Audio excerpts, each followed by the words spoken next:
Just bear with me a minute.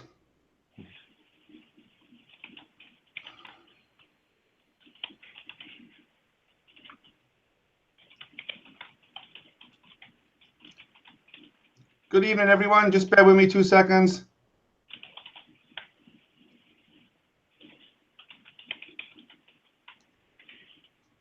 Good evening, everyone. Just bear with me 2 seconds.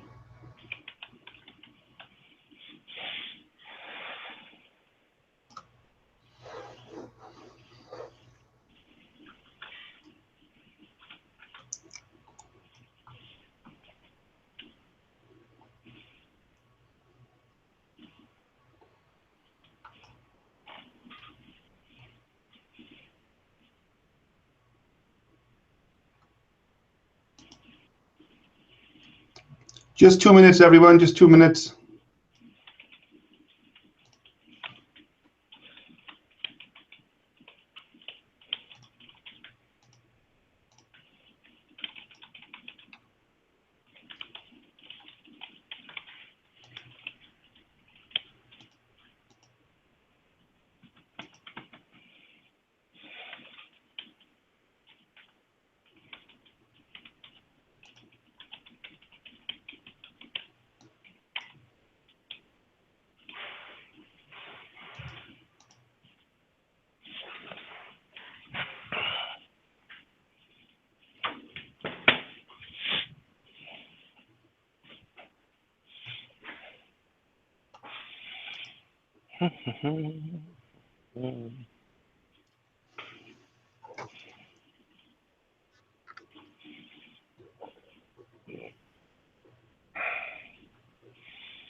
Okay, good evening, everyone. I think I'm live. I'm live on Facebook. I think I'm live on YouTube as well.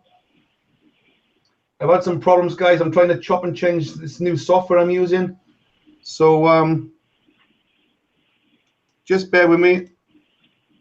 It could all go wrong, but I'm trying to adapt more user-friendly software. But I'm just testing something new. So this cryptocurrency training. If you go to cryptocurrencytraining.co.uk, that's one of the links I've set up.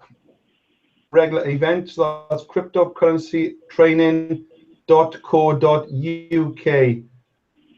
Streaming this weekly event. Normally it's on a Thursday at 9 o'clock UK time, Pacific Standard Time, but we couldn't make it last Thursday due to holidays around the world there. So we're doing it at Sunday. We're doing it right now instead. So we'll probably be back to normal next Thursday, UK time. So I'm just checking on if you can just put a yes in the chat on Facebook. See me or you hear me okay? And then we'll fire away. I can see there's a few people come on Facebook. I think Mike, hi Mike, how you doing? Mike Jung, how you doing there? Let me just check on my chat here on my other software. I think I can see Aid has come on. Yeah, how are we doing, Aid? So let me just bear with me 2 seconds.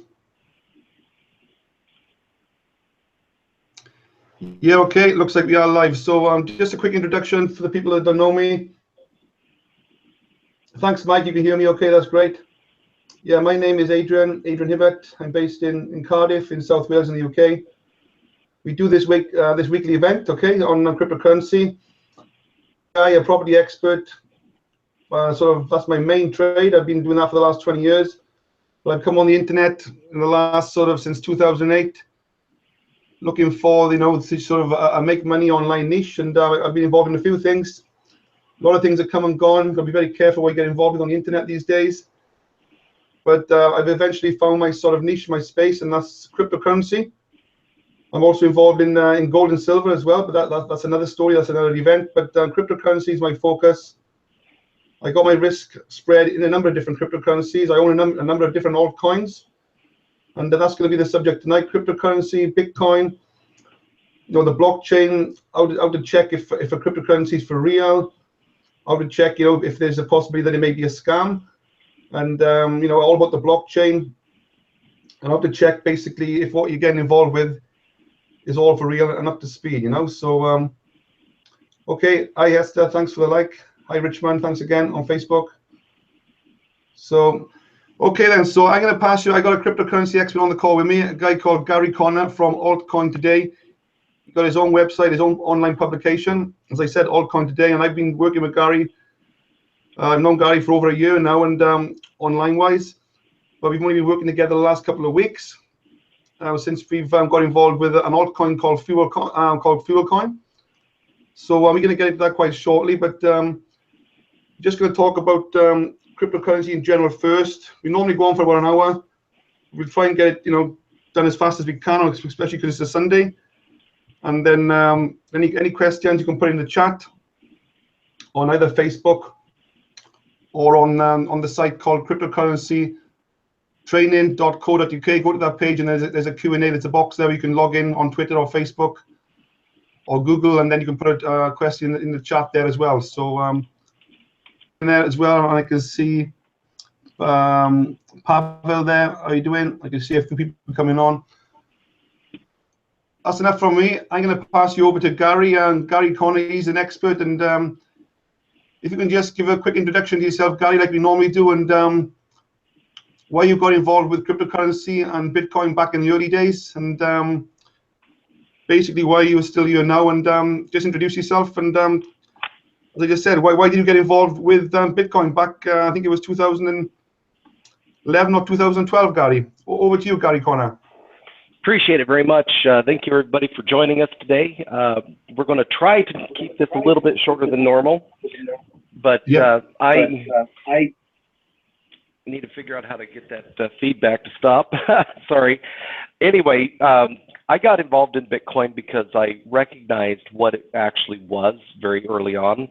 To be honest, I knew about it around the time that it launched, but didn't really pay very much attention. But I did get serious about it when the prices were very low, and it has absolutely changed my life. The biggest thing is, one of the trends that I was seeing, and this was during the time that we were going through in the United States, the financial crisis with the banks and things. And when you start understanding the flow of money and who owns the money and how they control you with the money, and the way they manipulate your lives with the money supply that they provide you, you realize that you're basically born into debt immediately. And Bitcoin is a way to eliminate that from your life. And that's what was most attractive for me about Bitcoin specifically, is because I understood who owns the money and who controls the money and what they do with it. And typically, especially in America, they really love to go and call wars on foreign countries and break stuff so that they can all maintain their military contracts and get rich from the top. And the middle class is suffering all the way around the world, and the lower class is growing at a very, very significant rate. And this was the number one reason that I was really excited about Bitcoin, because I recognized that it's actually a people's money, a currency of the people for the people, with a worldwide consensus of what its value is. And so that's why I originally started getting into Bitcoin. I started the AltCoin Today website because I was really getting into the altcoins, the other cryptocurrencies, because there's some primary reasons that Bitcoin isn't going to be able to be the tool for everything forever. It doesn't have a big enough, it doesn't have the ability to scale to the degree that it would need to actually use or service all of the world's financial transactions. It is a phenomenal tool. Everything that I talked about originally is still true with Bitcoin. It's a great place to start, and if you're like people who listened to me back in October of last year, I was telling them the same thing, and Bitcoin was $220. Those people are incredibly happy with the information that I shared a year ago, in basically October of 2015. But the industry is growing. Bitcoin is making penetration in some new markets all the way around the world. Banks are actually starting to look at it in different countries. It's a perfect tool to replace their fiat system, and they're looking at blockchain technology as a way to possibly help do that. But Bitcoin is growing. The entire cryptocurrency movement is growing, and it's disrupting the #1 supply of anything. If you look at Airbnb and what it did with regards to disrupting the way people rent and whatnot, hotel rooms. You look at Uber and what it's done to the taxi cab industry. If you look at email and what it did to most of the postal systems around the world, it changed everything. All of those things changed all of those industries. Bitcoin is changing the #1 industry, and that is financial transactions. So this is a really good time to understand it, to be involved in it, get some, hold them, and just watch as the industry starts to grow, because it is growing. We're kind of in a small lull, L-U-L-L, right now, because America specifically is really not paying attention to anything because of the holidays. And I've seen the trends long enough years that I see that November and December, the end of November through December, is kind of sporadic in cryptocurrency. So anticipate some little sideways movements and even potentially some backtracking on it. But this is a great opportunity to purchase any of the coins that we're discussing right now, because as soon as the tax refunds and things start happening in America specifically, all of these markets tend to go up pretty radically. One other thing to consider is with Bitcoin, the reason we've had an awful lot of movement in Bitcoin is because it's kind of technically undervalued right now. But China is the #1 driving force for Bitcoin in the world. The Chinese love the thing. They love cryptocurrencies, and they specifically are into Bitcoin and other projects like that because they can see that having control over their own money and their own influence around the world is important. And some of Trump's policies, the United States President-elect Trump's policies, are going to negatively affect China specifically because of all of the manufacturing that has been moved over there. And some of the new deals are going to affect how much money is rolling through that country. Well, this is inspiring a lot of Chinese people to move towards Bitcoin and out of the yuan. I keep saying it wrong. I call it a yen, the Chinese yuan. What is it, Adrian? I forgot. Do you know? Sorry, guys, I've forgotten I missed that. The Chinese yen. Is it a yuan or a yen? It's just a word I forget. I understand the currency itself and who's behind it and how it works. I just forgot the actual name of the darn thing. Anyway. Yeah, I think it's the yen. Yeah, I think it's the yen. Yeah, the yen. Yeah. Yeah. Yeah. Well, the Chinese are the ones who are soaking up most of these Bitcoins, especially these nice low prices. We've hit some pretty historic heights for the Bitcoin price charts. It went up from the 200s into the 700s again, specifically because the block rewards got cut in half this summer. It reached a pretty much a high between 750 and 780. An awful lot of people bought into it at that point, and it's got to get through that roadblock before it's able to expand. But if it ever breaks through like 750 to 760 for more than 3 or 4 days, we can anticipate Bitcoin's probably going to go up into the 800s pretty quickly. And I anticipate that's going to happen the first quarter of 2017. The entire world is paying attention to Bitcoin now. In fact, there was an article on one of the major magazines in America, Forbes, talking about Bitcoin goes blue chip. And, you know, that's a front page story on a very reputable financial news source.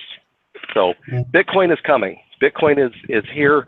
It's here to stay, and it is growing. So it's a really good time to understand how it works and get some, basically. This is a good time for that. Now, what I would like to do, I don't know how many people are new to all of this. Not really sure exactly where we're at. I would like to answer some questions, some direct questions possibly, or Adrian, if you have any ideas. Yeah, just on the subject of, before we come on to FuelCoin itself, on the subject of Bitcoin, I'm getting a lot of people sort of, I'm looking at other people in other projects, in other altcoin projects. A lot of them are MLM or network marketing related. Obviously, Bitcoin obviously, to a certain degree, has never been an MLM or a network marketing program itself. FuelCoin is exactly the same. It's not an MLM. It's not an affiliate marketing program. So what is basically, what I'm getting a lot of questions on, people asking me, is talking about, they mentioned the word KYC, know your customer. With regards to Bitcoin, there's no KYC. You don't have to upload your passport. There's no identification. So basically, you can use, because Bitcoin is decentralized, if you can explain that, what decentralized means as well. Why is it that people can move money around with Bitcoin, and potentially people could use Bitcoin for like drugs and all kinds of other things?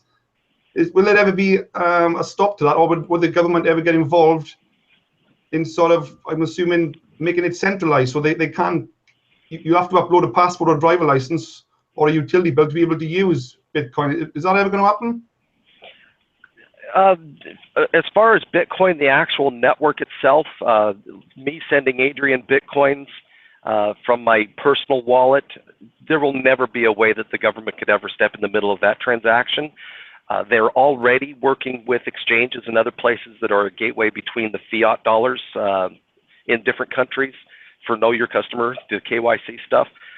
Most of this has to do with money laundering. They want to make sure that people aren't sending $100 million from Mexico to Central California for a drug run, and those people are able to actually turn it into American US dollars without some sort of know your customer application. So the stop gaps are going to be made at the gateways from Bitcoin to fiat, and that's not a problem. We actually encourage that, because the more recognition there is by the governments of Bitcoin, the more validation there becomes for the network itself and the project itself.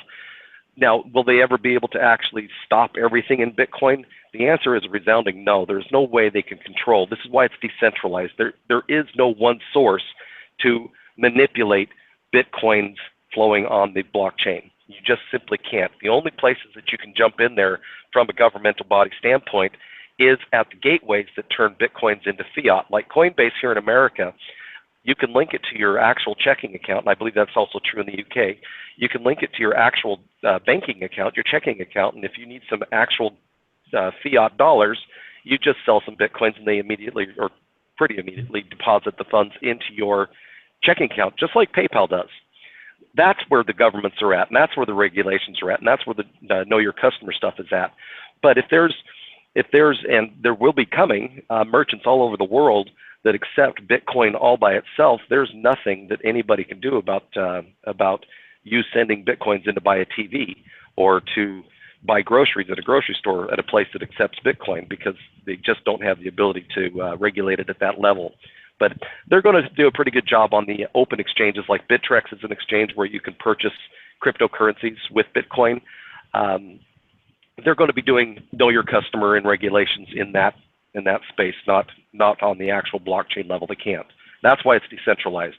The people own this coin. It's a consensus of all the people, all the wallets, and there isn't anything anybody can do to manipulate that. So what about all these coins that are appearing or looking to launch or pre-launch, where they're looking to centralize things? And is that a good thing? Is that right? There are coins out there which are trying to centralize things and do everything within KYC, uploading your passport and driver license. Are you aware of those coins, or is that a good thing that these other coins are trying to regulate things more? Well, to a degree, it is a positive thing. Bitcoin is kind of an anomaly that it's done as well as it did without any experience in the world. What I mean by that is when Bitcoin came out, it was only hobbyists and enthusiasts that were doing it. And somehow, miraculously, not somehow, there's actually some very specific reasons why it became a valuable commodity, because people started to recognize what it really was. And I'm one of them from back in the day, quote unquote. However, it struggled really hard because it was an unproven technology, an unproven concept. Well, now we have all of these other altcoins coming out, and there have been some really phenomenal coin coders and developers that have had substantially better coins than you can see on CoinMarketCap right now, but they failed because they had absolutely no ability to market the thing. And when you have a crowd of people, it's kind of like herding wet noodles. It's impossible to get everybody to do the same thing. Just do it. We as a human race, we have just never been able to come to a consensus in a mob and do the same thing right. Everybody does different things. Everybody has different ways of doing stuff. So to a degree, some of the altcoins that are coming out with some centralization is beneficial because there is a focused group for marketing. There's a focused group for development and distribution and growth and making deals in the future to become a usable currency on the open markets. Maybe they're building their own platform to help merchants accept it. Those are all important things. You can't do that without some centralization. And like I said, some of these absolutely phenomenal coins that are gone now, they died because there was absolutely no consensus from the top keeping the movement going forward. And that's something that's a little bit different about FuelCoin, is even though it's not a multi-level marketing, it has been fully distributed. We can talk about that in a little bit, but there is local managed marketing and market management. And the reason for that is it assists in the stability of the coin and the future growth.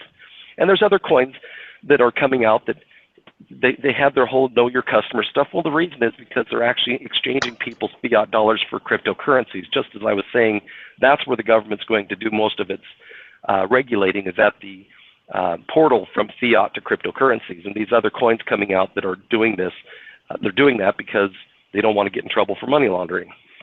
It's not necessarily a good thing, but it's not a bad thing. Right. Okay. So so let's move on to FuelCoin then. So FuelCoin is decentralized like Bitcoin. Is it any way that FuelCoin would become centralized? And would there be any advantage or disadvantage of that, going down a KYC route and making it more, I don't know, some people think it's more above board or it's more legal if it's centralized rather than be decentralized. Is that right or not? That is inaccurate. The centralization becomes a little bit of a problem. Can you turn your microphone a little bit somehow? Sorry, Adrian. I'll have to mute myself every time I'm switching off. Oh, I apologize. Yeah.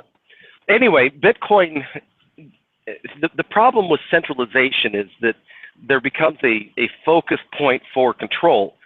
And a coin that is too centralized could be shut down. Let's look at that thing called OneCoin. OneCoin was incredibly tightly controlled, and unfortunately it's appearing that it was a complete Ponzi scheme from the beginning. But all of the bank accounts that they had opened up, the government's shut down. All of the people who are involved in it are being investigated for money laundering and fraud. That's the problem with a truly centralized cryptocurrency, is it tends or lends itself to be a focus point for a government to attack it. When you take one that is truly decentralized, such as FuelCoin and actually Bitcoin today, FuelCoin, there is no centralization. There are no specific places that a person could shut down. Now, could they say we're not allowed to market it anymore? Well, of course they can say that, but we rely on the exchanges that you can trade it for Bitcoin to comply with the know your customers and money laundering stuff. And all of the exchange that is being done is done on those public and open exchanges. So we manage the coin market and the value and the distribution through the exchanges. So everything's open and public, and we rely on the exchanges to keep up with the local authorities' laws and know your customer obligations. So that's a very, very good thing. I want to talk real quick about one of the things that has kind of been like the big keyword or the latest frenzy has been selling mining, and Bitcoin mining operations are coming up everywhere, where you can go in and you can cloud mine, and you pay $500 for a gold package and you get X numbers of terahash or whatever, and you get your Bitcoins over a course of 2 to 3 years. Well, I propose to people, and I've validated this with now 5 different cloud mining platforms, that if you took $1,000 today, or let's just say $700 today, and you purchased 1 Bitcoin, over the course of 2 years, that 1 Bitcoin will probably be worth let's be generous.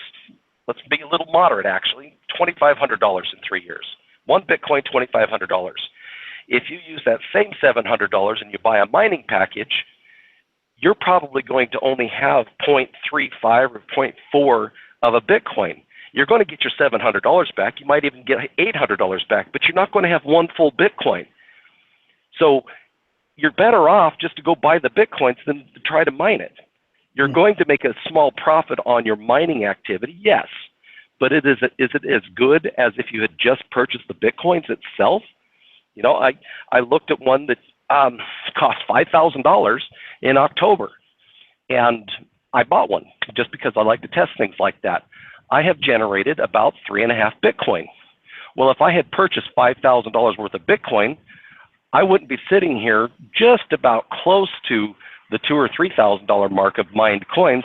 I'd be sitting on, right around $15,000. No, So but how long is that mining package for? Because if you let it run for the time of the mining package, when it catch up with itself after a few years, so you may end up with more Bitcoin at the end of the period? No, absolutely not. I'm going to wind up with about $6,500 total. So my $5,000 will turn into $6,500. But if I had just used that $5,000 and bought Bitcoin today, it'd be already worth $15,000. And in 2 more years, it's probably going to be worth about $35,000 or $40,000, not just $6,000. Because you're not going to get the full amount of Bitcoins that you could purchase today for that same money in that package. You're going to have more fiat value than you purchased. So yeah, it's a good investment. It's passive income. It's a great place for people to start, but you're plain and simply not going to have as much money at the end of the period. And how do you actually prove that? Have you actually got to just test the time period, put the money in, and just test it for 2 years or 3 years, or what? How are you going to know if you're worse off? You just know, do you? Well, you have to look at the rate in which Bitcoin inflation happens. You have to look at the block rewards going down. You have to look at the difficulty going up. Here's an example. In 2009, I had a laptop that if I had tried to mine Bitcoin with this laptop, it would have generated 50 Bitcoins about every 2 or 3 days. Okay, so that one laptop was able to actually mine Bitcoins when it first started. That very same laptop, if I attempt to mine Bitcoins with it, because the difficulty of the algorithm or the math problem that you have to solve, if I was to try to take that same laptop today and mine Bitcoins with it, with the power that it has, it would take it 119 years to solve the current math problem. The problem with that is if it doesn't solve it within 10 minutes, somebody else gets it. And that's the problem with all of these. When you lock yourself into, let's just say, 1 terahash of mining power in a cloud unit, well, people with 1 terahash mining power aren't going to get any coins. Just like that laptop, it's going to stop being able to win it because 1 terahash is nothing. There's people with mining rigs that are multi-petahashes. And the more power goes to it, the more difficult that algorithm gets.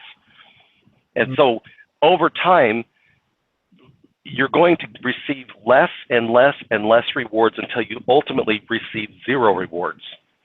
And like I said, I kind of did some pretty rough numbers on that $5,000 mining package that I had, and it was for 4 terahash. I was getting, a little bit of Bitcoin every day, and it's starting to slip off. By the end of it, again, I do believe that I'm going to wind up with about $6,500 worth of Bitcoin. But if I had just used that $5,000 and bought $200 Bitcoins, I would have a lot more money at the end of the process. Because my Bitcoins, I would have a higher quantity of Bitcoins at the end of that period. But are you talking about companies that are just selling packages, or are you talking about companies that are running an MLM attached to it as well? Because a lot of people make money through the MLM, don't they, as an extra compared to the actual Bitcoin itself. Is that right? That's absolutely right. Any company that is involved in an MLM, they are more focused on paying commissions for signups. And so let's say that a mining rig costs $500 and a package is $1,000. Well, they're taking 500 of it and they're paying it down spilling down to your downlines or up in your uplines to pay their commissions, and you're only getting one mining unit. Whereas if you just bought the mining unit itself, you'd actually have two. So these companies that are paying commissions, there is a pretty healthy percentage of the money coming in that is getting paid through the network structure. And you're not actually getting as many Bitcoins, or you're not getting as much value out of it unless you're prepared to build a serious multi-level marketing business. And if you are, that's great. People make a lot of money doing that. But will your average person who just wants to own some Bitcoins, will they be doing as well getting into this versus just buying the coin today? The answer is a resounding no. Most people, about 85% of the world's population, are incapable of signing up more than one person into a multi-level marketing platform. So this just doesn't work for the average person. Except for the, I assume the big leaders. The big leaders obviously make, if they can build a team, they make a lot of money through the network. Absolutely. They make an absolute fortune in some of these platforms. But it really comes down to, how do you want your money to be used? Do you want to use it for yourself, or do you want to help pay those big leaders that are capable of building these businesses? I personally don't like to build multi-level marketing businesses because I'm not very good at it. I do like to teach people. I like to educate people.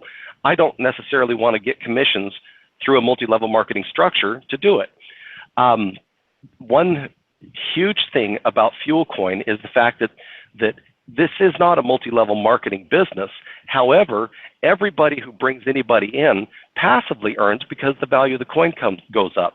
The more people who want some of this, by the way, all of the fuel coins that are ever going to exist today. It's a deflationary currency. It's a finite item, and the more people who want some of its finite supply, the higher the prices go. So let's say you do only talk to one person, and that person buys some fuel coins. Well, the prices are probably going to go up a little bit. So in a way, you're getting passive residual income by sharing the information, but you're not required to sign anybody up for anything. Right. Okay. So where does so let's talk about making money in general then within the cryptocurrency space. How does somebody make money within cryptocurrency? Obviously with Bitcoin, and just as important, obviously fuel coin. How do we actually go about making money? Because we can't treat these as an investment. We're not allowed to use the word investment to a certain degree. Is that right? Well, yeah, the word investment is not it's an accurate word. However, you're participating in an opportunity to purchase coins for far less than their long-term value is going to be. And, you know, an example, when I started participating in Bitcoin, it was $6.50. All right. So you guys can do the math, figure out that, you know, you spend $1,000 on Bitcoins at $6.50. What's it worth today? An awful lot of money. I don't need to work. Let's put it that way. I got in it early enough that ultimately Bitcoin did make it possible for me to do whatever I wanted to do. Same is true with a coin such as FuelCoin, which is right around $0.015, 2 cents, right in that area. It's going to continue to grow. The marketing is continuing, and it's going to get to the 10-cent mark. It will get to the dollar mark. It will go higher. And the more people who come in, the more likely it is to continue to go up. The big difference between FuelCoin and Bitcoin and all of the other cryptocurrencies is all of the other cryptocurrencies, including Bitcoin, still have a very significant amount of them being generated every day and added to the network. And that causes down pressure on the overall price. In fact, actually, if you look at the fact that there's 12.5 Bitcoins being generated every 10 minutes, the aggregate cost of those new coins coming to the network is about $33 million a month at today's price. So FuelCoin doesn't have that. There are no, that $33 million overhead that hits the market every month, it's not there. So imagine if $100,000 comes into the FuelCoin network and the price goes up to $1 or whatever, it's probably going to stay there because there aren't a whole bunch of coins out there being generated, being dumped on the market at that price. And that's huge. That's why deflationary currency matters. And this is something that Bitcoin has been talking about. It's a deflationary currency. No, it's inaccurate. It is a set inflationary currency. It is a staggered inflation. It's a set inflationary rate. Unlike the fiat dollars that governments have, they can print anything they want. we don't have any real control over their inflation, because as soon as they run out of money, they just go ahead and write themselves another blank check, and all of a sudden everything that we buy for $1 today now costs $1.50. That's inflation, and we don't have any control over that. And this is what Bitcoin is bringing, is set standard inflation. But isn't it better to have one that is deflationary? Like if all of the gold in the ground was mined out and there was no new gold being put onto the market, what would happen to the price of gold? Well, that's what we're talking about. All of the fuel coins that are going to exist today, and they've been sold to somebody at some price. The only way to get them is from somebody who bought them before. Most people want to make a little bit of money on their purchases, so the prices are going to go up. The value goes up. Right. Yeah. I get your point. Yeah. So, people, why is everybody sort of, most people are buying Bitcoin. The volume is mostly in Bitcoin on the exchange. People buy in fuel coin or any of the other coins out there, the other altcoins. Why is a less amount of people into coins right now? And what can we do from a fuel coin point of view to get people to understand coin? Well, the most important thing is to continue sending out the message. We're going to reach a critical mass at some point where people finally understand that, wow, I could have purchased fuel coins for ½ cent a piece a month and a half ago, and now it's 2 cents.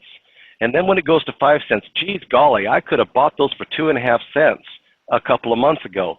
Once people start trusting and recognizing that this is going up, they're going to start coming in mass. And when they double their money, let's say they buy $1,000 worth of fuel coins, and then in a few weeks, let's not give any time frames, but in a period of time, it goes from $1,000 in value to $4,000 in value. They're probably going to share that with their friends. And that's why I'm so excited about 2017, because the world is ready for cryptocurrency. Bitcoin is on the front pages of major media magazines, and people get it. They trust Bitcoin finally. That's step number one. And then when we introduce a better coin, better product that is deflationary, and it can have a sustained track record that people trust, more people are going to come in and start purchasing it. All of these other things that are being launched with all the bells and whistles that are basically one-coin clones, the failed product, OneCoin, and I'm going to say it point blank because they've had all of their bank accounts shut down. They're doing some very illegal things with their top leaders to try to open up other bank accounts. But the bottom line is that platform, that scam is over. Once all of these other leaders that were in OneCoin that are creating these new coins bring out the exact same product, dressed up pig, and fail, everybody's going to look at these other real cryptocurrencies that have been available for a couple, 2, 3 years, that have credible exchanges, that have real market management, that have upgrowth and legitimate standard pricing. I mean, the pricing, if it maintains, 2 to 5 cents over the next 2 or 3 months, aka fuel coin, then people are going to look back at its history and they're going to want to maybe buy some. And then if it goes to 7 cents and it stays there, they're going to trust it more. And the more people who trust it, the more people become aware of it, because people like to share positive experiences about anything. Right. Okay. So let me just. Yeah, that's right. Once a lot of these coins come and go, and obviously fuel coins have already been around for two years already, and then in another year's time, when fuel coin is still around and a lot of the other coins are gone, then people are going to probably wake up. Obviously, it's a bit late, but eventually they'll wake up and come back to fuel coins. Is that what you mean? Absolutely. Absolutely. And we're starting to see that now.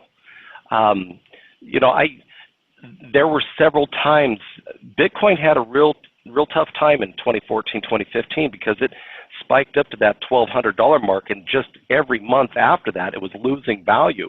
It's hard to be excited about something where you're losing your butt every time that you look at the market. Well, it hit its low at $200, and it's been growing, and people are starting to trust it. And this is why I say this whole industry is starting to reach a critical mass, because there are droves of people who've literally changed their lives just by purchasing Bitcoins at $200 back in October 2015. Now it's just a little past October 2016. They've made 3 times their money. Some people, like myself, are literally living on the increase in interest in Bitcoin. So when Bitcoin goes from $700 to $710, I make enough to live for 2 months. Right. And so on and so on and so on. And then they're going to look at other cryptocurrencies that they could have purchased at half a cent or less, such as FuelCoin, that is now 10 cents. And they're going to probably think about participating in it, especially when the market continues to grow. And the biggest and best part about FuelCoin is it is able to grow exponentially. So if all of a sudden we get 100,000 people decide they want FuelCoins tomorrow morning, the network can grow fast enough that it gets stronger, just because the way the confirmations and transactions are handled in the wallet itself, not by miners. We are already seeing anytime the Bitcoin price starts to skyrocket, the Bitcoin network gets so slow. In fact, I'll give an example. About 2 weeks ago, I tried to send 10 Bitcoins to an exchange, and it took it almost 14 hours before I was able to use those coins because the price of Bitcoin skyrocketed. There were so many people on the network, it slowed down almost to a dead stop. And that's something that isn't going to be a problem with the way the proof-of-stake algorithm handles those transactions, because the more people come on and participate in the network, the bigger and stronger and faster the network gets. Right, okay, that's great. That sounds good. Another important one, I got a question just come in here. Let's explain what the word mining means, and also why Bitcoin are mining. FuelCoin are not mining. FuelCoin is fully mined and 100% fully distributed. And what's the point of these new coins appearing? There's new pre-launch of coins, and then they come into mining. So why would you want to get involved with a pre-launch of a new coin tomorrow when it's going through a mining process? If I'm under the impression that you're better off to get involved with a coin that's already fully mined. What's the point of pre-mining and starting mining a new coin? What's the point of getting involved with a new coin which is going through a mining process? Well, most of the coins that are being developed and being introduced to the market that way, they're more concentrated on people building multi-level marketing income streams. They're less concerned about the value of the coin itself than they are people signing people up. And if that's the case, you have to understand that the commissions come from somewhere. We're dealing with money. How do you pay commissions on something with no margin? You can't. If I'm sitting here selling US dollars, how can I make money selling a dollar for $1.10 if everybody can buy it for $1? There is no margin. How do you pay commissions in that? So you need to recognize that any company that is developing a multi-level marketing structure is probably more interested in signups than the coin itself. And I think that long term, they're going to have some very serious problems. When the rubber meets the road and people are paying 50 cents to mine one coin that is on the open market for 10 cents, that doesn't make any sense. Why are you doing that? Well, that 40 cents is getting paid to people up above you in commissions. So this is the cryptocurrency market has become the multi-level marketing scammers' best dream ever. It's a product that needs no facilities. You don't need to manufacture makeup. You don't need to manufacture TVs or whatever the gadget, some health food, this, that, and the other. You don't have to distribute this product, the soap, whatever.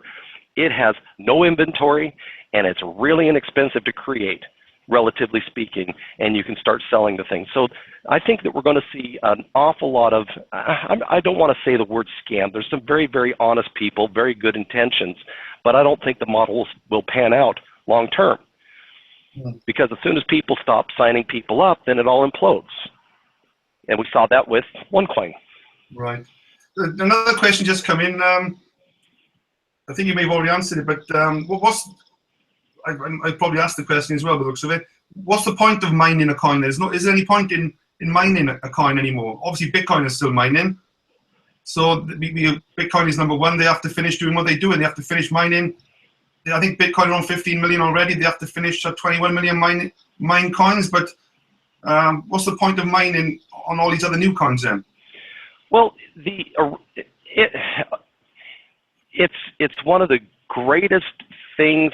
Okay, let's just talk about mining Bitcoins. The theory is, and or was, that if people are mining for a coin and they have to buy a piece of hardware and then they have to use power in their homes to mine a coin, then let's just say that I spent $3,000 to buy my mining rig, and then I spent $700 this month to create a Bitcoin. Then you take that out over an average and you come up with some fixed cost. The point of mining was to create cost so that it had some intrinsic value by the time it was created. So that worked really well, because people who are mining Bitcoins today, they spend tens of thousands of dollars a month in electricity. That in itself creates value for Bitcoin. So that's launched all of this. That started all of this. The problem is, the more people, mining is required to make the blockchain work. The miners do two things. Number one, they solve math problems, very, very big math problems, and they're rewarded with Bitcoins. In addition to that, those same miners, in addition to solving that math problem, confirm transactions. So if you purchase a television set online with Bitcoin, some miner in the world said, hey, Adrian just bought a TV. And then all of a sudden, several other miners go out and confirm it. That's the confirmation process. So you have mining to create coins, and then you also have confirmations of transactions. The miners handle the confirmations. The problem is, now that Bitcoin is getting up around 700, now just imagine if it's $5,000 a coin, which I do believe it can make it too, the aggregate effect of the mining process could cost in excess of $160 million a month in new coin creation. But you can't confirm transactions unless that's happening. Well, will we reach a point where the adoption and growth exceeds that?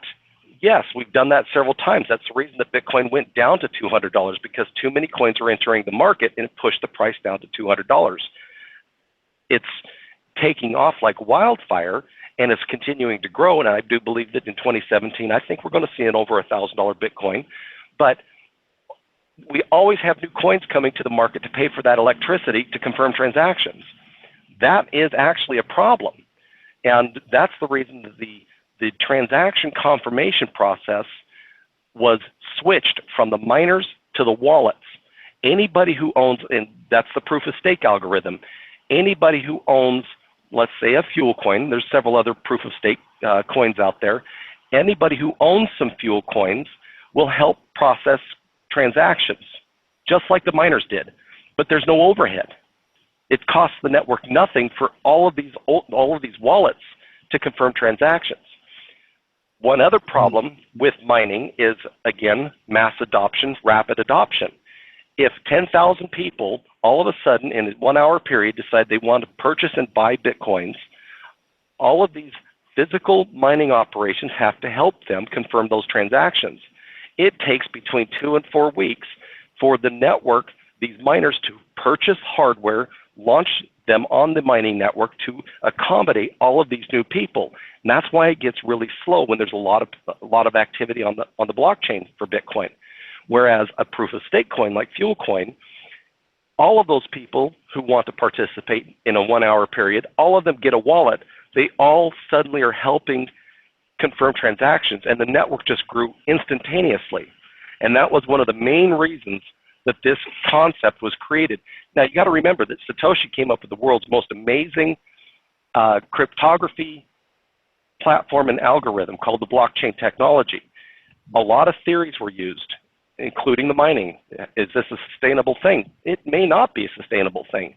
And that's when, through 2012, 2013, and 2014, this entirely new, with all of the information that was derived from Bitcoin, was brought together to create an even better algorithm called the proof of stake algorithm. And it's because some of the brightest minds in the universe came together to create this and solve some of the flaws that Bitcoin has. And that's where the proof of stake algorithm came from. And Fuel Coin itself was one of the first pioneering coins to implement it. Right. So obviously Bitcoin's a proof of work coin. You have to work through the mining to get the rewards. But is one of the first, is it the first or one of the first proof of stake coins? Is that what you're saying? It was one of the first. So how many other? I'm starting to share my screen now, and how many other coins out there? I'm looking on the best place to look for is on CoinMarketCap.com. Is that right? Yeah, that one is the most, I would say, the most valid list of legitimate cryptocurrencies. So if you're not listed on coinmarketcap.com, really, you need to be wary, really, is it, of the coin itself? 100% yes. How many of these hundreds and hundreds, or probably even thousands of coins? I'm not sure how many are on them. I think there's 750 coins on there. How many of those are, would you know off the top of your head, how many of those are proof of stake or proof of work, or 709 coins there? It's really hard to say. I would estimate about 1/8 of them are. 1/8. I can say that the ones that are most relevant are the Dash coin and the Black coin. Well, I can see Dash coin. That's shown as number 7 on the list. Dash coin. There's several others.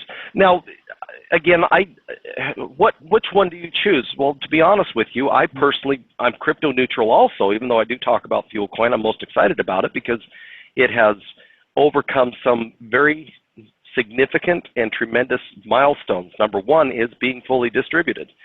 But I own a lot of these different altcoins. However, I generally look at the top 100. If you're not on the top 100, the odds are there's something wrong in the management. There's something wrong with everything because it doesn't have enough value. There could be something amiss. So the top 100 is probably the best way to see coins that are sticking to it, making it, so to speak. So the Dash coin is, you're saying that's a proof of stake coin, because it's not showing, it hasn't got that asterisk next to it, you know, where it's fully distributed or fully mined?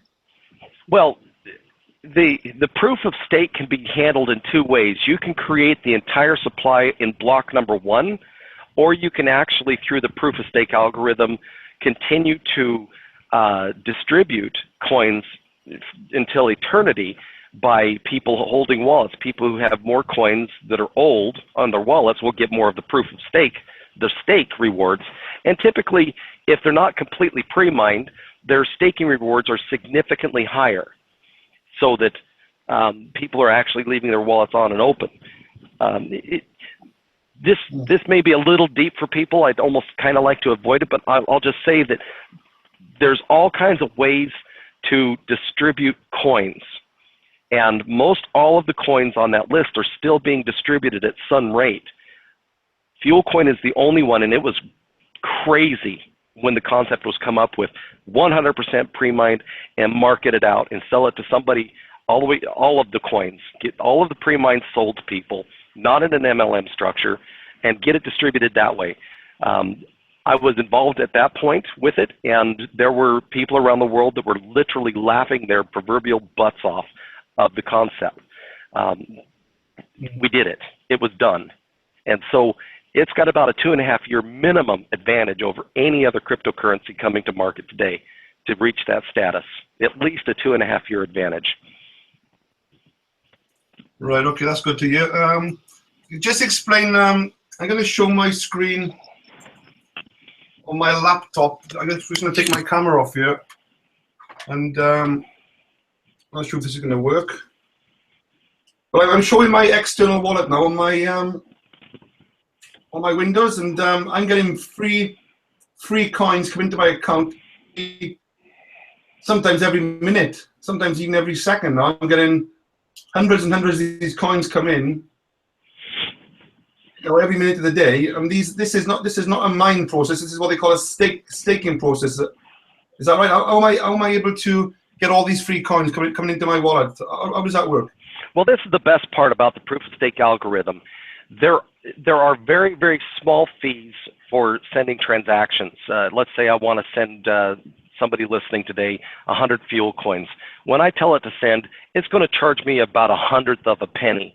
Well, all of those little tiny fees get pooled together and shared with everybody who has their wallets open and on, that are participating in the confirmation process. That's one other thing that's really exciting about the proof of stake concept is, imagine if Fuel Coin was the Visa network and the hundreds upon hundreds of millions of dollars a day that is generated through the Visa network and its fees and its fee structure was shared with everybody.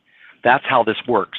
That's exactly what that's designed to do. Now, there are indeed new coins being generated on the FuelCoin network. You have to do that because people simply lose them. If there were never any coins, and right now it's a 1.1%, new coins are entering the market every year. So it's right now it's less than 1 million. That in 2 years will be cut down to 500,000. It's perpetually decreasing. But if you don't actually introduce new coins to the market, you will run out of coins. You can't have absolute zero. You can't, because in my head, I'm already calculating about 1.6 million coins that people literally lost, the fuel coin specifically. And so even though it's generated 1.2 million coins since its inception, it still hasn't caught up with the entire supply because of the number of coins that were lost. It just happens. People lose them. There's a person in the UK that threw away a laptop with roughly $14 million worth of Bitcoins. Well, that was based on a $300 Bitcoin. So what's it worth now? About $30 million. He threw them away in his laptop on a hard drive. It happens. Even to the Bitcoin network, it happens. People lose them. So there has to be some new coins. All of these new coins are shared with everybody who has their wallet open and on. So today, Adrian said that he's getting, let's just say right now he's getting about 20 an hour. Okay. That's about 40 cents an hour based on today's price. Well, what happens when it's $1? That's $40 an hour. So people who have a lot of coins today, they will be the ones who, just by owning the fuel coins, in the future will be receiving the most staking rewards, because they're going to tend to have more coins than other people, and they're going to get more staking rewards. Not only are they getting the transaction fees, but any of these small number of coins that are generated on the network, they're getting those also. So they will, just by leaving their machines on, be making money. I don't know why, but it just seems a coincidence today. That Sunday today, the 27th of November, I seem to have had more coins than ever before. So is it just luck or random how many coins you get per day through the staking process? Well, it really has to do with how many transactions are happening on the network. If no confirmations are required, the network gets kind of slowed. People aren't staking as much. They're not confirming transactions. It's not rewarding people at the same rate. It could also have to do with other wallets that you were competing against might be offline today. Don't know. It's a fluid thing. Some days it'll be really hot, and that's because it's really busy. Other days it may not be so hot because there aren't very many confirmations happening or very many transactions happening. And it also has to do with what wallets you're competing against. Right, okay. Right. Let me just go through my my chat here, because I got a few questions to ask myself. So from a technology point of view, then FuelCoin is, as you just said, a proof of stake. Let's talk about, you heard about the merchants. So, you mentioned OneCoin earlier, not just OneCoin, there's probably other coins out there that's looking to bring on. The key question is, when are you going to be linking up with merchants? Is that a key question, or when can you use FuelCoin to buy a cup of coffee? You can use Bitcoin now to buy a cup of coffee in Starbucks, alternative coins to buy a cup of coffee. Is that going to happen? Well, the Bitcoin still has less than a 1% penetration into the real use market, to be honest with you. It still has a lot of growing to do before this really becomes a relevant question for other cryptocurrencies. However, Bitcoin is pioneering this use and adoption. Any of the platforms that are doing this for Bitcoin, when another cryptocurrency becomes relevant enough, and there's enough people that have it that it makes sense to add it to their platform, it's as easy as them plugging it. It takes a coder about 15 minutes to plug in a new coin into an ATM network or into a merchant adoption platform. It's not a lot of work. So we're allowed, as far as FuelCoin is concerned, we're allowing Bitcoin itself to pioneer and open up all of these opportunities. When FuelCoin reaches a point where there's enough people and it has enough value that it makes sense for one of these platforms to add it, well, we know who to talk to do that. And that's one of the things that I bring to the whole mix, is I actually know personally most of the people that have any of these relevant platforms that we would talk to bring it to mass use state. But right now we're just We're marketing, we're selling, basically we're educating. That's the other most important thing for me. I love teaching people about cryptocurrencies. What I am able to do specifically because of FuelCoin is it allows me to do what I love, and that is teach people. And that's really the core for FuelCoin. Teach people about cryptocurrencies. I got hammered when I first started looking at altcoins, and I recognized that there's a real sect of coders that are dishonest. There's a whole bunch of people in this space because of the anonymous nature of it that are literally thieves. And my most important thing that I wanted to share with the world is how to avoid them. I don't want people to have some of the same experiences and losing tens of thousands of dollars like I did in the cryptocurrency world. This space is rife with scammers and thieves. So you got to be careful. And that's one thing that FuelCoin is allowing is me to share a relevant, legitimate, honest, that's a big one, honest cryptocurrency. So we haven't got to worry about doing all the work, and we haven't got to knock on doors looking for merchants to take our coin on board. We can just let Bitcoin do all that work, and we can just jump at the back end at some point in the future, is it?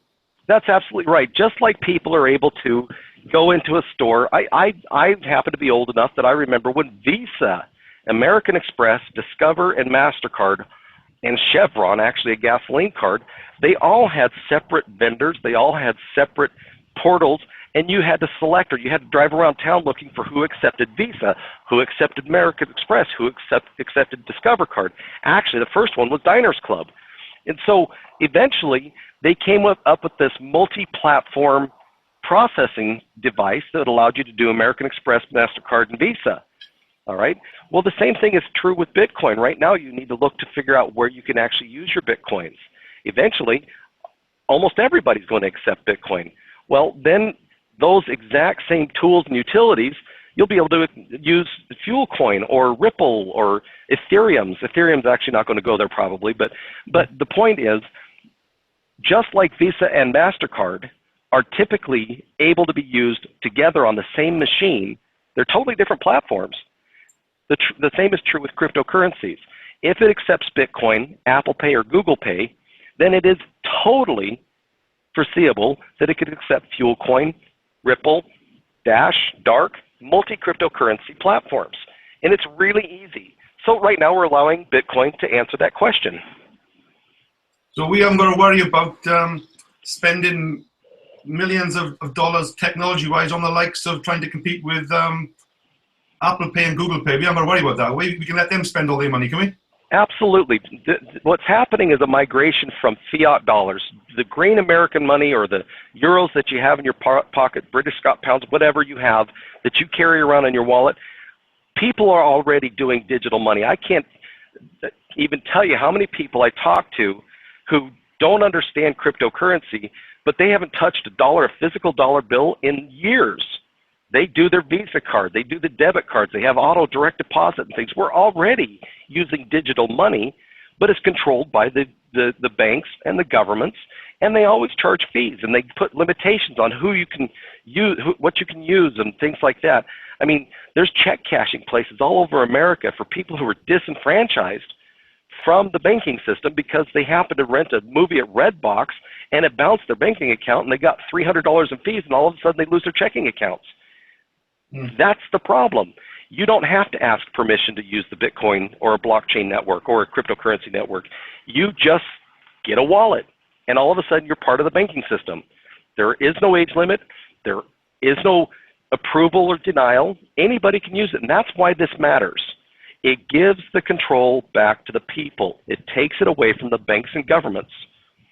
Yeah, am I right in saying that Bitcoin, cryptocurrency-wise, they're not going to be able to do it on their own anyway? Although it's the #1 cryptocurrency, they're not going to be able to manage all these point-of-sale transactions on their own because their technology is sort of flawed, old technology. The likes of FuelCoin's more advanced technology and faster. The Bitcoin is going to rely on the likes of FuelCoin to buy a cup of coffee quickly.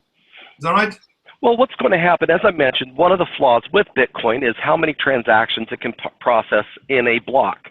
It has a limit to how many pieces of information. Let's just call it a car. It has a sedan that 15 people can get in. By the way, these are not accurate numbers. I'm just trying to make an example. To confirm a transaction, these people need to get into this van and drive over to another building. Well, right now, only 15 people can fit into that van, and that is the maximum size. And that van can only travel at 60 miles an hour. Well, that's going to be a problem if all of a sudden 20 people need to get on that, so then they have to wait and get into the next van that's going to the building. And that causes a backlog, and that's why Bitcoin slows down when it gets really busy. It's literally like thousands of people all trying to get on a small bus to travel across town at a slow rate. This is a flaw with Bitcoin. This is where the other altcoins, such as FuelCoin, are going to be able to help with that, because FuelCoin is about 50 times faster. So not only can it put more people in a bigger bus, but it goes across the freeway at a much faster pace. So it can handle more transactions. Ultimately, what will happen with Bitcoin, because you cannot purchase other cryptocurrencies without Bitcoin today, Bitcoin is going to become kind of like gold. None of us go around and pay for our stuff in gold. However, our government ship containers of gold back and forth between countries. It is the measure of wealth. Bitcoin will become that. We will see less and less day-to-day transactions on the Bitcoin network for small purchases. Rather, we're going to see hundreds of thousands of dollars in transactions happening as a backbone to the entire cryptocurrency economy. So Bitcoin will kind of, in my opinion, it's going to grow into its pants of being literally the gold standard that the entire economy is built around. But there's going to be other cryptocurrencies being used for niche markets, like FuelCoin. The possibilities are endless. I mean, maybe we get tapped into an oil distribution company that accepts FuelCoin to buy gas. That's one area. There's all of these other countries. All of the countries have different currencies, like 178 different fiat currencies. We have to imagine that there's going to be at least 178 relevant cryptocurrencies in the future. And the reason for that is because Bitcoin actually can't handle all of the transactions that happen today. But do you think there'll be like a top 10 or a top 20 of, like when PayPal came out first, then they were number one, but they still are number one, I think. And you had like a Solid Trust Pay, Payza, Nutella, I don't know, Western Union, First Payment. There's all these different payment processors. There's like a top 10 payment processors now. You think that'll be the same for cryptocurrency, like a top 10 best or top 20 best coins? Well, I propose that we're probably going to see a top 50 in the near future. Top 100 are going to be pretty significant in the near future. But I can't imagine there being under 200 very relevant cryptocurrencies, just because there's that many different dollars around the world. And all those 200 cryptocurrencies, obviously FuelCoin being one of them, that's enough really to sort of, obviously from a make money point of view, like Bitcoin. If you got involved in Bitcoin back in 2009, 10, 11, 12, you made a load of money just really by accident or what. But does that go the same for FuelCoin? If you get an interest in FuelCoin right now today, potentially you could make a lot of money passively?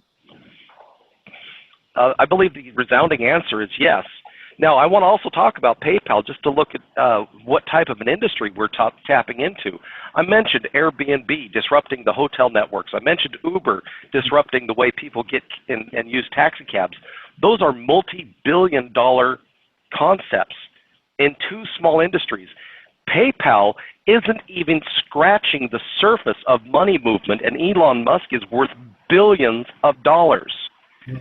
And if you think about how much money is being transferred in the electronic banking system between world governments, PayPal isn't even scratching the surface. It's not even making a dent in Visa.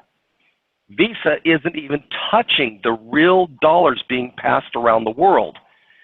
The mass of the money is being done through the ACH system and the banking system controlled by the banks and governments. This is where cryptocurrencies is going. This is what it's going to disrupt. And again, PayPal is literally a drop in the bucket of money that is passed around the world, and Elon Musk is worth billions of dollars. Cryptocurrencies are going to disrupt the movement of money, specifically that big money the banks and governments control. That's why some people say Bitcoin could be worth $1 million plus a coin. Wow. $1 million plus. Even if Bitcoin goes up to $5,000, you said, that would probably put a few million in my bank, even just on that. So absolutely. And I'm sure, I don't know what your situation is specifically, Adrian, but my personal situation is literally the growth of Bitcoin and my personal holdings is more than enough just on the growth of it for me to operate my house, my household income. My overall value in Bitcoins hasn't dropped since 2014. I just continue to live exactly the way I want to live just on the growth of the Bitcoin price. Somebody mentioned to me 2 days ago that Bitcoin is going to drop 20% over the next, I don't know, couple of weeks. Or, yeah, if somebody comes up with a statement like that, where are they getting that information from? Or is it just all sort of pie in the sky? Well, if that person's actually accurate, and I don't believe that they are, I'd like to know them, because all indicators are, well, we're going to probably see Bitcoin going sideways, between 700 and 740 for the next few weeks. I don't see it dropping down below 20% because, there's droves of people waiting for it to go under 700. I personally got a whole bunch of fiat dollars I'd like to buy Bitcoins with if it ever goes below 700. I don't think that's accurate at all. And that's another point. If it does drop below 700 or it gets to that point, does it carry on dropping then further to 650 or does it just hang around 700 and start to go back up? Because there's that sort of bullish market and the trend, the way things go. If something's on a downer, it tends to keep going down for a while then, isn't it? Well, you always have a bunch of undereducated people who follow trends like lemmings. That's why they pay too much when the Bitcoin price goes to the top and it spikes. And it's also why it drops typically below its actual support levels because people get scared. The stupidest thing you can do is just buy the cryptocurrencies and forget about them and look at them every 6 months. Point blank. Don't even watch the market. You're going to find, just like I did, that every time I take a sample of my cryptocurrency holdings, every 3 to 6 months, I'm very pleased.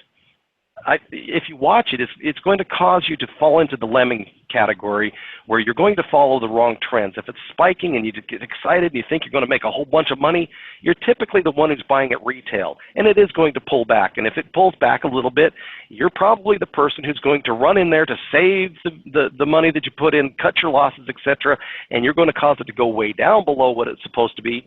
And some people exit at that point, and then it goes right back to where it's supposed to be. Somewhere in between the top and the bottom is the actual price. The best thing to do with cryptocurrencies is treat it like a piece of property.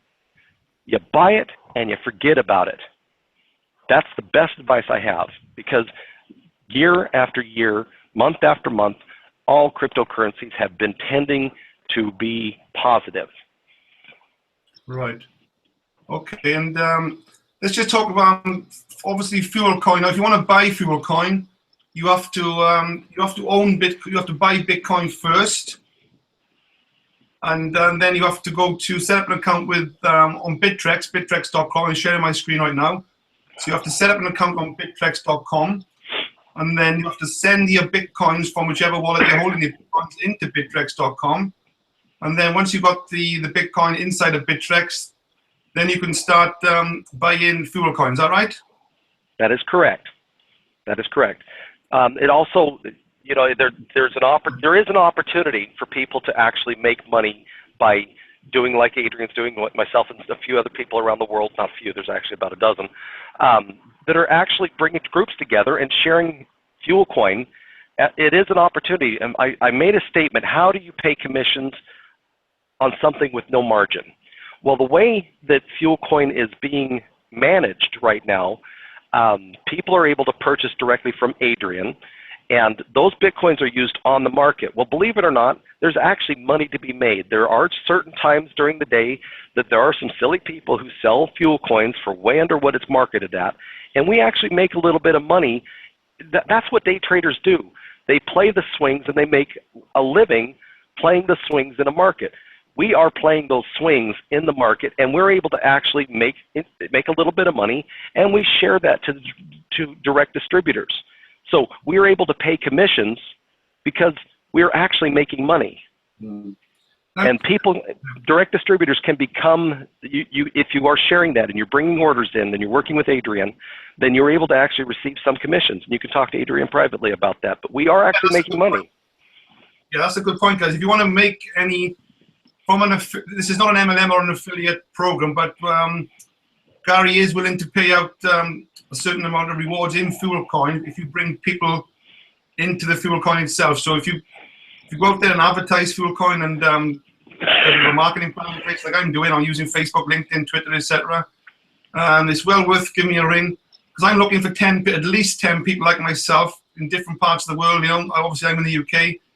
It'd be great to team up with somebody in sort of the US, one in Canada, one in Africa, one in sort of Asia, you know, Bangladesh, China, Pakistan, India, all these different countries, Australia. I'm looking for key people in all these different countries as one source of point, you know, sort of to team up with. And then you can pass me the orders on a daily basis, and then I pass the orders through to Gary. And there is a reward system in place, which is proving out quite lucrative right now for myself, because at the moment I'm doing most of the work. I'm bringing people in, but I can't keep doing this forever now. I want people like myself to team up with me, you know. So give me a ring, personally message me, and I can arrange a private call with me, you, and Gary, so we can take that further. But anyway, Gary, I'm showing my screen now on Bittrex, because we probably call it a night after this, because we've been going well over an hour. Why do people want to sell? Why would people want to sell FuelCoin? I'm looking on the right-hand side here. I can see some small trades. One person who wants to sell, you know, 1/10 of a Bitcoin. There's a guy who wants to sell 1.65 Bitcoins. When you go to the second page, there's a guy here looking to sell 5.95. That's nearly, he's trying to sell $4,200 worth of FuelCoins. That's nearly 6 Bitcoins. So why are these people wanting to sell on the right? Do you have any ideas? Well, you know, why is it so cheap? People need money. Which is that there's no reason why a person wouldn't be able to liquidate some of the coins for a profit. We encourage that. We actually do like to see coins coming up on the market so the prices don't get artificially inflated. We like to see it stick around between 24 and 2,600 Satoshis right now. And we really do like to see coins coming to the market and people selling them. Some people may have a large holding. Some of these people bought these coins for a half a penny. It's encouraged. We would rather have a person who got a whole bunch of them at a half a penny selling them for 1, 1.5, 2 cents than wait until it's $1 and selling a whole bunch of them. You know, so it works itself out. They get purchased back in, they get redistributed, and it increases the number of people holding the fuel coins. So if you do need some money, then there's no reason why a person couldn't sell off some to take care of the needs that you have. Some people have greater needs than others. Some people actually don't even understand what they really have. The way I like to compare this, if you purchase a piece of property, a home, okay, and its value goes up over the course of 5 years, if you want a new car, to be able to do that, you have to sell your entire home and then buy your car, and now you're sitting without this property anymore, and you've got a whole bunch of money, but that property probably is going to continue to increase in price. So you're losing an opportunity. Whereas FuelCoin or Bitcoin itself, it's the same thing. You own this piece of property that is increasing in value month after month, year after year, etc. But if you need a new car, you can just slice off a few inches and get the money you need today to use it. And that's how I live on Bitcoin. My overall balance is going down. The number of Bitcoins that I have is going down, but my fiat value hasn't changed at all. And I'm able to sell off just enough Bitcoins not to go under what my overall holdings are, and able to buy things like cars and you know, day-to-day living activities. There's no reason you shouldn't be able to do that. And I'm just living off the interest. Same is true with FuelCoin. In the future, it's going to continue to grow just like Bitcoin did. It has a major advantage over a lot of these other cryptocurrencies in as much that it's got about a 2.5-year advantage over all of them being fully distributed. So there's no reason why you couldn't sell a few to buy things that you need as the value goes up. No. It's encouraged. It's literally that beachfront property, somebody has to sell it for anybody else to get it. The only place for people to get fuel coins today is from somebody who had them before. And that one person's got that $4,000 out there. Well, hey, somebody's going to get really lucky and get $4,000 worth of fuel coins really cheap. But that's great. And the person selling it now for just under 2 cents, they could be very sorry in a few years' time, or even a few months' time. I'm going to say that they're going to look back with regret in a few months' time. Again, I reiterate that most of my connections, personal connections, are in America. America's heads are not screwed on between the middle of November through January 10th. But then they come back to life, and all of my connections come back to life. I think we're going to see a very significant period of growth through January, February, March in fuel coin because of how many Americans I know and how many of them are going to be starting to pay attention again. But that doesn't stop the rest of the world from helping. Yeah, I'm just taking advantage of these low prices, and you know, I'm selling up even my houses. I'm diversifying. I'm moving my houses. I'm selling the 33% of my properties, and I'm diversifying my money into other alternative coins. And fuel coin is one of the bigger ones. You know, I'm putting my money into. Yeah, I got a few other coins, but I do coins. So that's my story. But anyway, Gary. Let me add one thing to that, to what you just said there, Adrian.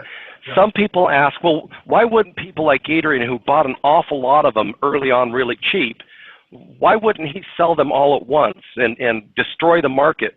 The main reason is because anybody who has a significant number of fuel coins, and I happen to be one, Adrian's definitely one, we're not that silly. We understand that devastating the market is the stupidest thing we could possibly do, because our overall growth, our overall income, over the course of many, many years, it's smarter to just take a small amount for our needs.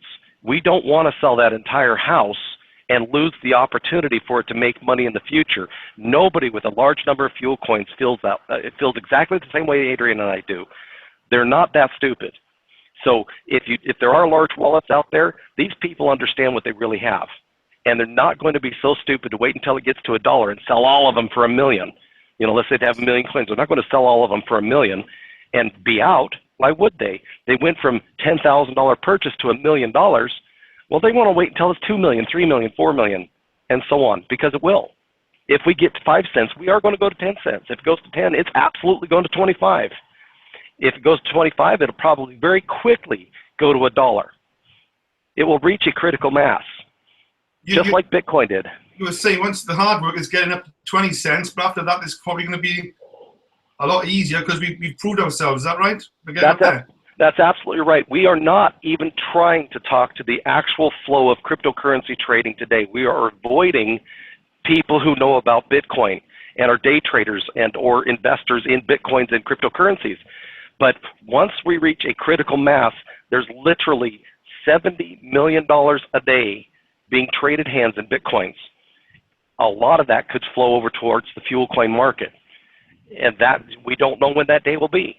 But we are intentionally not marketing to that group, but they will find out. Yeah, absolutely, yeah. Okay. Okay, then, okay, Gary, I'm going to call it a night, and we can do it if you want to put this in your diary for next. We'll keep it to a Thursday, Thursday 9 o'clock, 1 o'clock your time. We'll do all this again, and thanks for everything, Gary, and I'll probably catch up with you on our daily call probably tomorrow now, because I want to go through a few updates with you anyway, because we do have a daily call. And just want to thank you again for this. It's been really sort of invaluable, all this information on cryptocurrency, and it's great that we are sort of educating people on the correct way to go about this. So I can't have anyone I don't think I'd ever find anyone as much knowledge as you've got, that's for sure. So just want to thank you once again for showing up tonight. Okay. Everyone, thank you so much for participating in the call, and we look forward to working with you in the future. Thank you so much for your time. Take care, Adrian. Thanks, Gary. Thanks, everyone. Good evening. All the best.